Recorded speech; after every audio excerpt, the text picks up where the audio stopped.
Y hoy nos trae a este lugar el poder celebrar una ocasión muy especial en la cual vamos a estar siendo partícipes del testimonio público de fe de los hermanos Juan Carlos y Damaris. Así que nos gozamos en el Señor. Es un día de celebración, un día de gracia, un día donde como iglesia podemos celebrar la obra de Cristo en nuestro medio. Pero a mí me gustaría aprovechar esta ocasión para poder hacer también una breve exposición del Evangelio. Yo quiero hablar rápidamente en qué consiste el Evangelio y para eso quiero empezar orando y poniendo delante del Señor este tiempo, pidiendo que su bendición pueda estar sobre nuestras vidas.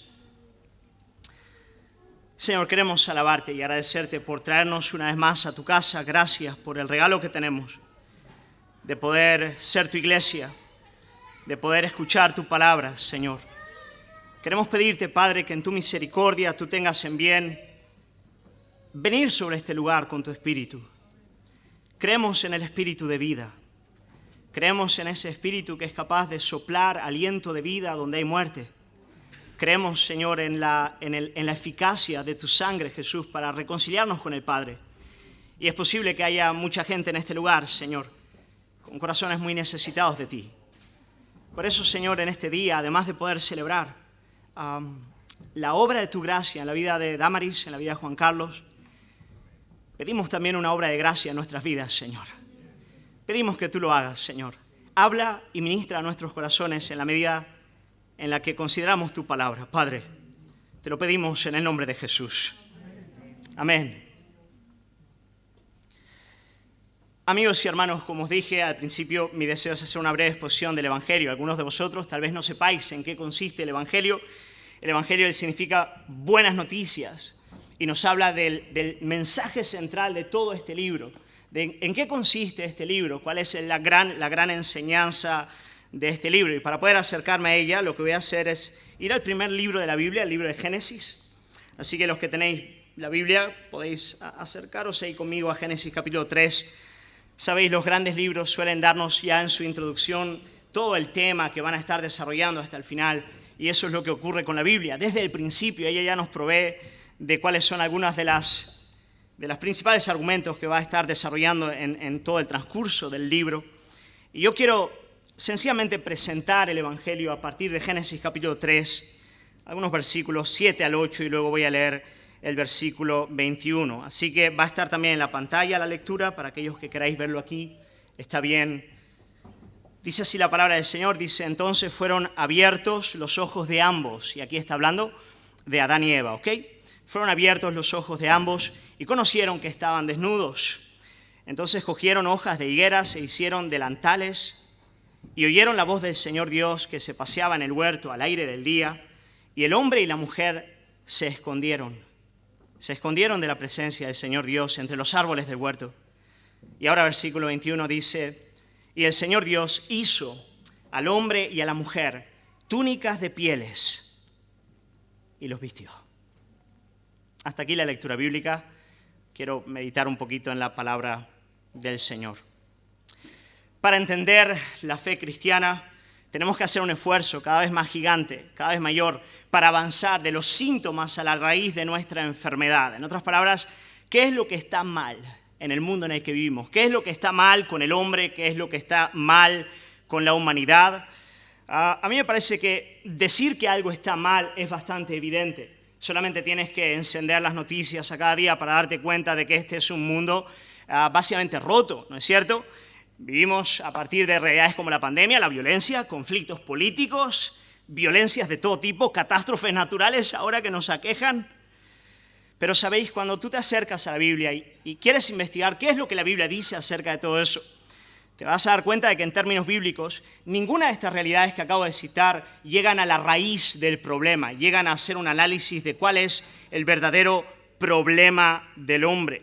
Y lo que yo quiero en Génesis 3 rápidamente es que podamos ver, bueno, qué es lo que la Biblia dice sobre la raíz de nuestros problemas, qué es lo que está detrás de todo aquello que nos aqueja en este mundo caído en el que vivimos. Y si vamos a Génesis capítulo 3, vamos a darnos cuenta de que el gran problema del ser humano y el gran problema de la humanidad en la que nosotros vivimos se podría describir utilizando el título de un libro de C.S. Lewis, el cual se llama de la siguiente manera: el gran divorcio. El gran divorcio. La Biblia nos enseña de que todos los males que nos aquejan derivan de un divorcio fundamental, de una separación elemental que aqueja a todo individuo de manera particular y a la humanidad e inclusive al cosmos de manera real y profunda. Y este gran divorcio, en términos bíblicos, es el divorcio, la separación entre Dios y el hombre, entre Dios y la humanidad. Si bien el mundo en el que vivimos sigue teniendo destellos del Creador en términos de belleza, bondad, justicia, verdad, deleite, todo eso hace parte de la realidad que tenemos entre nosotros, también son muchas las miserias que indican que nuestro mundo vive una ruptura elemental. Es imposible ver el mundo en el que vivimos sin sentir una medida de dolor existencial profunda que acompaña a todo hombre en todo momento, inclusive cuando las alegrías más profundas vienen a su vida. La Biblia nos enseña que existe en todo hombre, y toma nota de esto, un principio de rebelión que nos separa de Dios, un deseo de autonomía y de autodeterminación que nos ha hecho sucumbir en lo que acabo de llamar el gran divorcio. La mayor tragedia de cada uno de nosotros es que estamos lejos de Dios, es que estamos lejos de Él. Todo el restante de dolencias en nuestras vidas derivan de este problema fundamental. Dios está distante, nosotros estamos distantes de Dios. Yo quiero rápidamente que veáis en los versículos 7 al 8 del capítulo 3 de Génesis algunos de los primeros efectos del gran divorcio en el alma humana. Algunas de las consecuencias que podemos ver de manera inmediata de lo que acabo de llamar el gran divorcio entre Dios y el hombre. Estos son efectos primarios, ¿ok? Yo diría que casi son efectos dulces. Los efectos que preceden a estos son muchísimos peores, pero estos son los primeros efectos del alma de todo hombre a causa de este gran divorcio entre Dios y el hombre. Efectos que son devastadores y todos nosotros los experimentamos en alguna medida. Si os dais cuenta, el texto empieza en el versículo 7 diciendo entonces, hablando de Adán y Eva, dice, entonces fueron abiertos los ojos de ambos y conocieron que estaban desnudos. Ahora, lo primero que ellos sintieron a partir de la realidad de esta separación de Dios y el hombre es un profundo sentimiento de vergüenza. Ellos sintieron vergüenza, una vergüenza profunda y elemental. Si os dais cuenta, casi debería causarnos gracia lo que dice el texto bíblico. ¿Es que acaso no se dieron cuenta antes que estaban desnudos? Pues no se dieron cuenta, porque no había nada que notar, porque todo estaba funcionando francamente bien. Pero a partir de esta elemental separación entre Dios y el hombre, los hombres se dieron cuenta de que ya habían perdido lo que podríamos llamar una dignidad elemental, una justicia, una belleza, una inocencia, una verdadera dignidad con la cual, sin ropa, estaban vestidos delante de Dios y delante de su prójimo. Así que lo primero que hemos perdido es una dignidad profunda. Comenzamos a sentir vergüenza y queremos cubrir esa vergüenza con hojas de higuera. Eso es lo que ellos hicieron, ¿no es verdad? Supongo que habrán cogido hojas de higuera porque son un poco grandes, ¿no es cierto? Para intentar cubrirse algo más. Comenzamos a tapar de alguna forma nuestra vergüenza, empezamos a tapar nuestra indignidad.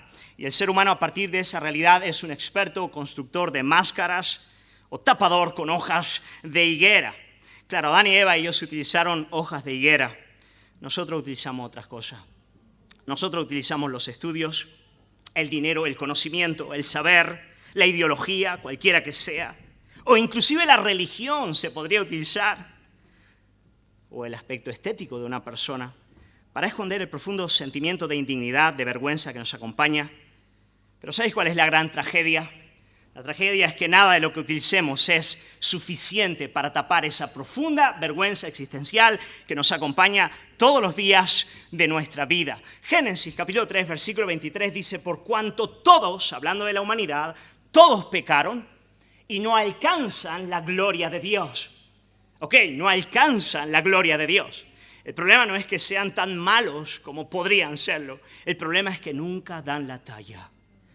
Que en lo profundo de sus corazones siempre hay algo elemental por lo cual, digamos así, avergonzarse.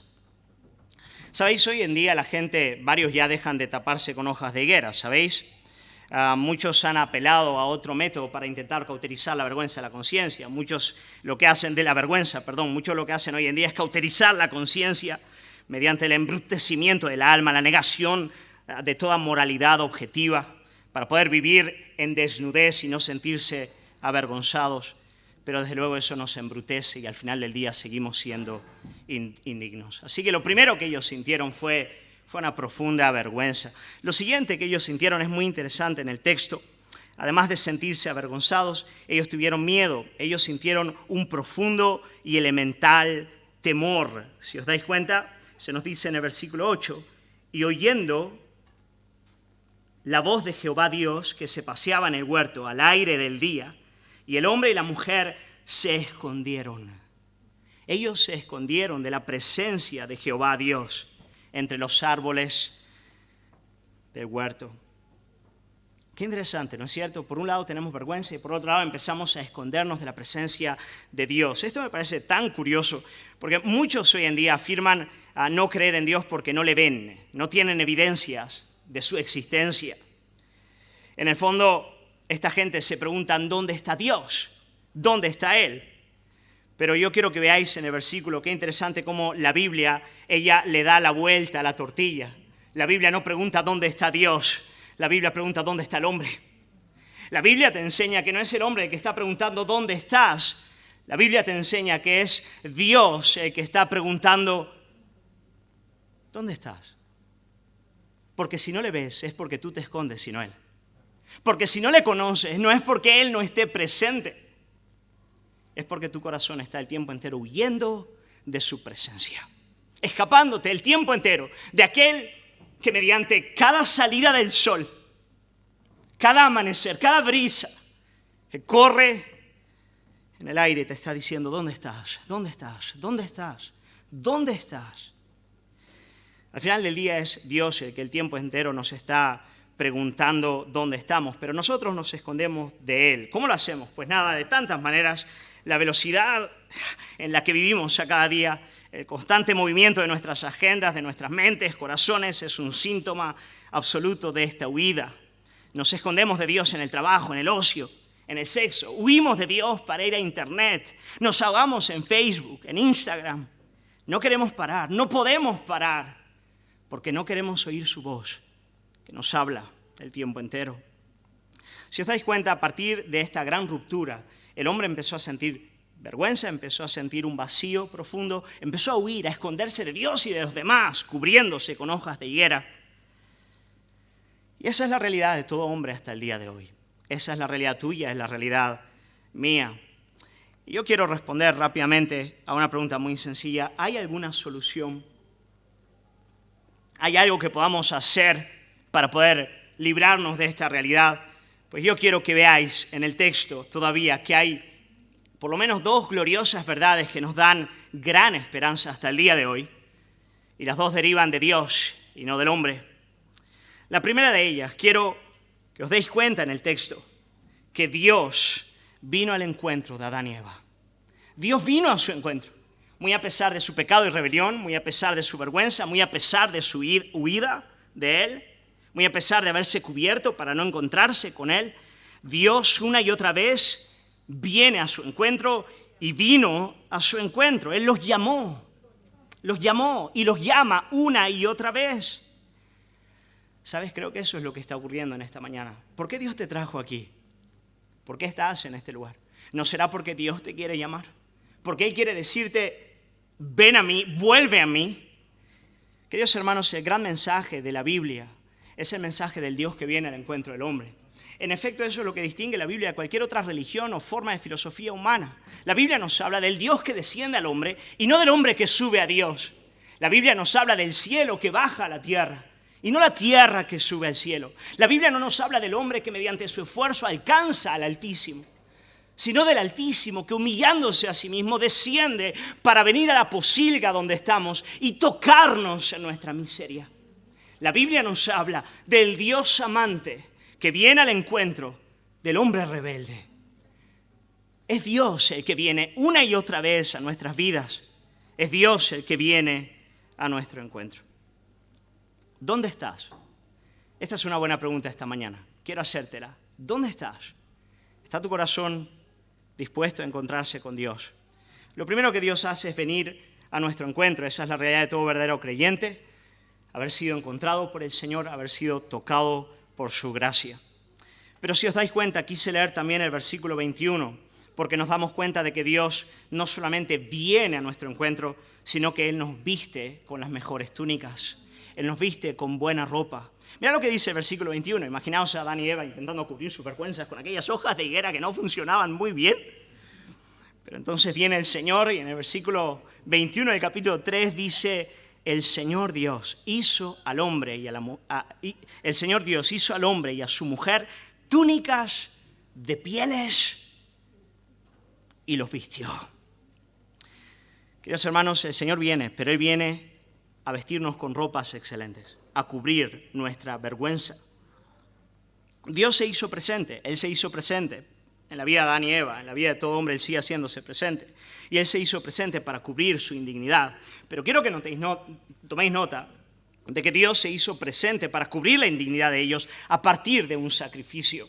Porque para coger esas pieles, ciertamente algún animalillo tendría que haber muerto, ¿no es cierto? Un corderito tenía que haber derramado su sangre en tierra para que mediante las pieles de ese corderito, esa ropa que ahora vestiría la indignidad del hombre pudiese ser excelente delante de Dios. Y yo quiero deciros algo, el gran mensaje de toda la Biblia es que Dios, en la persona de nuestro Señor y Salvador Jesucristo, descendió del cielo para que mediante su sangre pudiese comprarnos una ropa más excelente. Juan el Bautista vio a Jesús junto al Jordán. Y cuando Juan el Bautista, que era el precursor del Mesías, vio a Jesucristo, él dijo las siguientes palabras increíbles. Él dijo: he aquí el Cordero de Dios que quita el pecado del mundo. Queridos hermanos, aquel corderito que el Padre tuvo que inmolar al principio para cubrir la vergüenza del primer hombre y la primera mujer, apuntaban a este último gran cordero que Él iba a enviar para pagar el precio de nuestras miserias, porque la justicia importa. Y quiero decirte algo, tu pecado y el mío merecen la muerte. Pero la Biblia nos enseña que Dios mismo, en la persona de Jesucristo, se personificó y vino al encuentro del hombre para derramar su sangre y para vestirnos de su justicia. Yo quiero leer con vosotros, y con esto voy a ir terminando. Hoy es un mensaje bien sencillo, pero bien importante. Quiero leeros algunos de los versículos que apuntan al corazón de este gran mensaje. En 2 Corintios, capítulo 5, versículos 20 y 21, para que podáis entender en qué consiste el Evangelio y qué es lo que hoy Damaris y Juan Carlos van a estar profesando públicamente delante de todos los aquí presentes. Mira lo que dice 2 Corintios 5, 20 y 21. Dice lo siguiente: así que somos embajadores en nombre de Cristo. Eso es lo que yo estoy haciendo hoy delante de vosotros. Vengo como un embajador en nombre de mi Señor. Somos embajadores en nombre de Cristo, como si Dios rogase por medio de nosotros: reconciliaos con Dios. Ese es el mensaje. Reconcíliate con Dios. No te vayas de este lugar lejos de Él. Por el amor de Dios y por el bien de tu alma, reconoce que la mayor necesidad de tu corazón es reconciliarte con Él. Reconciliaos con Dios. Reconciliaos con Dios. Bueno, ¿cómo? ¿Cómo puedo hacerlo? ¿Cómo puedo reconciliarme con Dios? Pues nada, versículo 21 dice, mirad esto: al que no conoció pecado. Este es Jesús.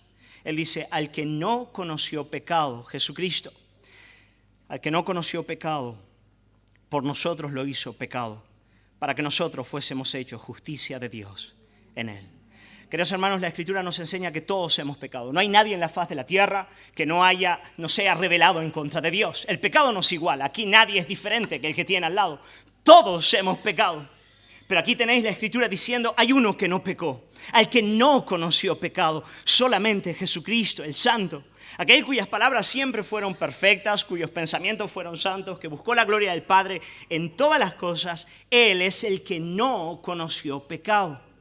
Pero la Biblia nos enseña que aquel que no conoció pecado, el Padre le trató como si fuera un pecador. El Padre puso sobre Él la realidad de nuestro pecado, todo el peso de nuestra miseria, todo el peso de nuestra rebelión, todo el peso de nuestra vergüenza y desnudez. Fueron puestos sobre Él cuando Él estaba derramando su sangre en la cruz. En aquel lugar el Hijo Eterno de Dios estaba llevando sobre sí el pecado de los hombres. Al que no conoció pecado, dice la Biblia, por nosotros el Padre le trató como a un pecador. Le trató como si fueses tú, como si fuese yo. Era yo el que tenía que morir, pero Él que no tenía que morir, murió en mi lugar. ¿Para qué? Para que ahora su justicia, para que su perfecta santidad sea puesta sobre ti, como una túnica que te viste de una perfecta santidad delante del Padre. Gloria al Señor. Gloria al Señor. Este es el mensaje del Evangelio. Es un mensaje que mira, algunos piensan, el mensaje de este libro es que tú tienes que ser una buena persona para que Dios sea favorable a ti. Tú tienes que obedecer la ley para poder alcanzar el cielo. Tú tienes que esforzarte para ser un buen cristiano y de ese modo Dios te va a bendecir. Yo quiero decirte algo, el mensaje de la Biblia es radicalmente opuesto a ese mensaje popular de la religión. El mensaje de la Biblia es, hijo, en primer lugar, deja de esconderte. En segundo lugar, quítate de en medio esas hojas de higuera y reconócete como un pecador. Ven delante de Dios como eres. Deja de huir. Muéstrale sinceramente tu condición. Confiesa tu pecado. Y en tercer lugar, vístete de Jesús. Abraza lo que Él ha hecho por ti. Confiesa que es Dios el que te provee de salvación, que es su gracia la que viene a tu encuentro, que es su justicia la que te viste para que puedas estar delante del Padre en reconciliación, en comunión, en amor, y verás que a partir de esa gloriosa realidad, el mismo Jesús que te viste de su justicia perfecta va a también cambiar tu corazón y te va a dar un corazón que ama al Padre. Un corazón que se deleita en obedecerle. Un corazón que deja de ser autodestructivo para ser un corazón amante. Un corazón que ama la ley. Un corazón que se glorifica en Dios. Por lo tanto, yo quiero llamarte hoy a abrazar el Evangelio. Abrazar a Jesús. Yo quiero decirte, mira, tendrás un día que encontrarte delante de Dios. Es así. Podemos huir de Él por un tiempo. Pero llega el día donde aquel que te creó a su imagen y semejanza y que te dio la vida, te llamará a estar delante de su presencia. Y delante de Él tendrás que ir o vestido de ti mismo o vestido de Jesucristo. Quiero animarte hoy en el nombre de Jesús a decir, yo quiero vestirme de Cristo. Yo quiero recibir lo que Él ha hecho por mí. Yo quiero confesarle a Él como Señor y Salvador de mi vida. ¿Por qué no lo haces en esta mañana? ¿Por qué no cerramos nuestros ojos y oramos al Señor mientras el grupo de alabanza pasa para que tengamos un canto a partir del cual vamos a responder al Evangelio? Pero yo quiero de nuevo terminar haciéndote este llamado sincero en esta mañana. En primer lugar, quiero animarte una vez más a dejar de esconderte de Dios. Deja de esconderte, no funciona. En segundo lugar, quítate de en medio las hojas de higuera. No te apoyes en ellas, ninguna, ni siquiera en la religión, en nada. Acude a Él con la realidad de tu pecado. Acude a Él como eres. Acude a Él desnudito. ¿Ok? Este soy, Señor. Este soy. Aquí estoy. Aquí está mi corazón. En tercer lugar, dile, ayúdame a ver a Jesús. Ayúdame a ver a aquel que siendo santo, aquel que siendo justo, aquel que siendo el único en el cual el Padre encontraba todo su deleite, aquel de quien el Padre dijo, he aquí mi Hijo amado en quien yo me complazco, aquel que obedeció al Padre perfectamente, aquel en quien no hay impureza, aquel que es todo belleza, hermosura, santidad y gloria, aquel amante y amado que descendió del cielo para tomar nuestras miserias y llevarlas a la cruz y levantarse al tercer día para decirte, vístete de mí, vístete de mi justicia, vístete de mi santidad. Vamos a orar, vamos a cantar, terminar con una oración y pasar al tiempo de los bautismos. Aleluya, Señor. Gloria a tu nombre, Señor. Queremos agradecerte por el Evangelio. Queremos agradecerte, Padre, por haber enviado a tu Hijo para derramar su sangre y limpiarnos de todo pecado. Señor, gracias por poder escuchar una vez más este mensaje. Y quiero orar, Señor, por cada uno de mis amigos que han entrado a este lugar, a cada uno de los miembros de la iglesia, para que una vez más podamos deleitarnos en el Evangelio. Señor, y también, quién sabe, algunos hoy también poder venir a ti, Señor. Queremos alabarte, Señor, bendecirte y agradecerte en el nombre precioso del Señor Jesús. Amén. Amén. Gloria al Señor.